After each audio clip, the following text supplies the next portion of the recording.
President Trump has called for peace tonight following an attack by Iran on a US military airbase in Qatar in revenge for US strikes on its nuclear facilities at the weekend.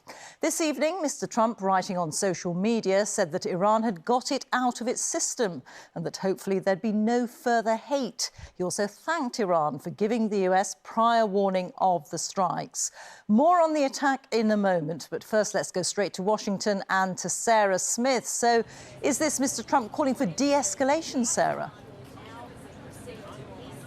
Well, absolutely. We have not heard definitively from the US administration that they don't intend to launch a retaliatory tit-for-tat attack. But President Trump does not sound like somebody who is ready to do that when he posts on social media in all capital letters, "Congratulations, world, it's time for peace."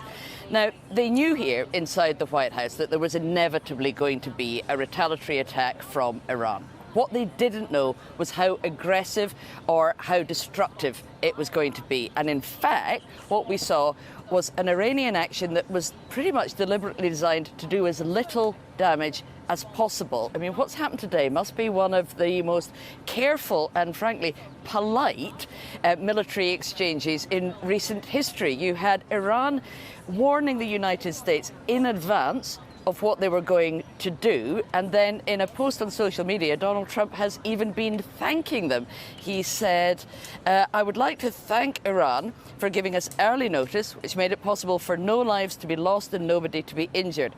Perhaps Iran can now proceed to peace and harmony in the region. I will enthusiastically encourage Israel to do the same."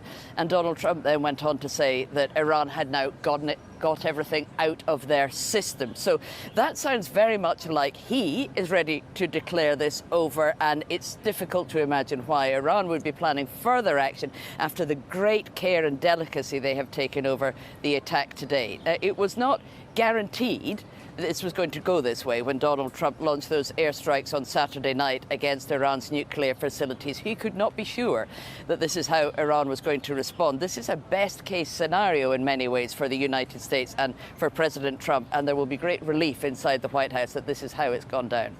Sarah Smith, thank you very much. Well, tonight the US has lifted the advice to its citizens in Qatar to stay indoors.